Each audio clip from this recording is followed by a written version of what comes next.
போங்கத்தா, துனியாலேயே ரொம்ப பராக்கா இருக்கிறீங்க. அல்லாஹ் முஸ்லீம்களுடைய இஸ்லாத்தை போதிக்க ரொம்ப கஷ்டமான பணி. நம்மளுக்கு யாரும் தயவும் இல்ல, சோறு கொடுக்க கூட வீட்டுல ஆள் இல்லத்தா.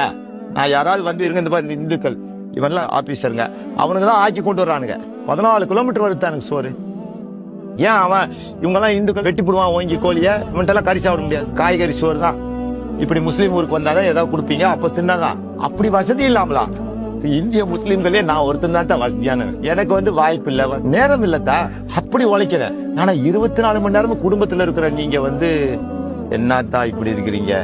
போங்கத்தா, ஏதோ அல்லாவுக்கு குரல் கொடுக்கறேங்கிற ஆத்ம திருப்தி தானே தவிர எனக்கு துனியாவை பிடிக்கணுங்கிற நபசெல்லாம் கிடையாது. அதுக்கு எனக்கு வழி தெரியும், எத்தனையோ அரசியல் கட்சி இருக்குது.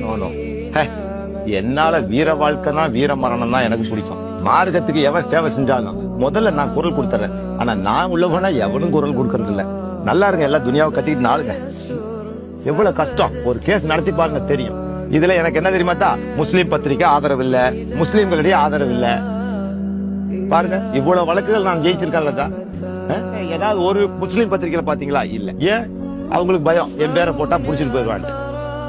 ஆனா முஸ்லீம் நிகழ்ச்சின்னு போடுறான், என்னை தனியா விட்டுறான். ஒருவேளை நம்மள மூமியன் லிஸ்ட்ல சேர்த்தானுங்களோ என்னமோ.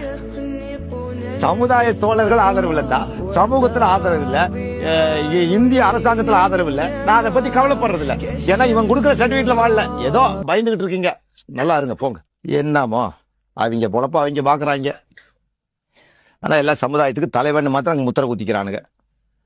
எவனவனை கழட்டிக்கிட்டு பிடிச்சா சமுதாய தலைவன்கிறதெல்லாம் தெரியும். எப்படியோ எவனோ எக்கேட கட்டு போங்க. இஸ்லாமிய சமுதாய மக்களே, நீங்க எந்த அரசியல் கட்சியில இருந்தாலும் கொஞ்சம் யோசனை பண்ணி முடிவெடுத்து உங்க சுய அறிவுப்படி நடங்க.